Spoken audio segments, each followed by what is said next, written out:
Labis ang kaligayahan ng magpinsang taga-University of San Carlos sa Cebu matapos makuha ang unang pwesto sa katatapos na CPA board exam. Galing din sa kanilang universidad, ang top-notcher naman ng Chemical Engineering Licensure Examination.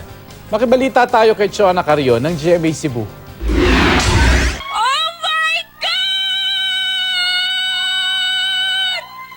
Sobrang ikinatuwa ng pamilya Amores nang malamang nanguna si Bianca sa CPA board exams.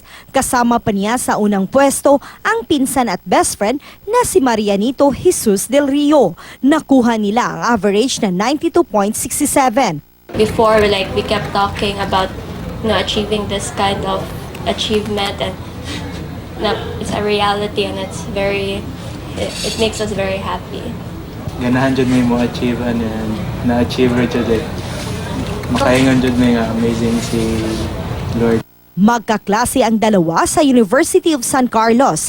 Nagtapos si Bianca bilang summa cum laude, habang magna cum laude naman si Marianito. Among na complete ang katong Santo Niño ng novena. Then katong 9 days before the board exam kay nag-novena ko sa Holy Spirit.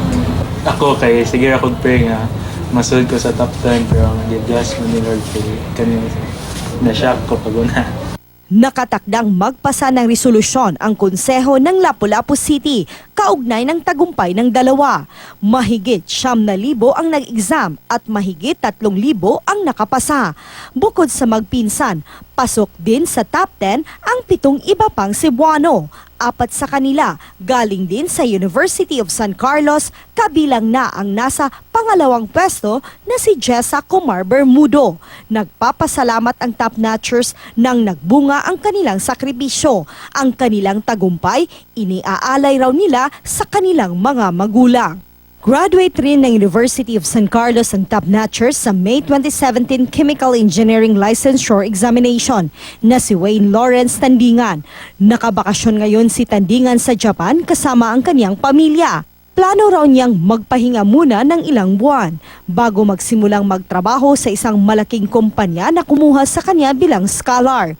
Ilang USC graduates na ang nagtap sa iba't ibang exams kasama na ang bar exams. Muna itong mga guiding principles nga, we strive for excellence, be true to ourselves, what for?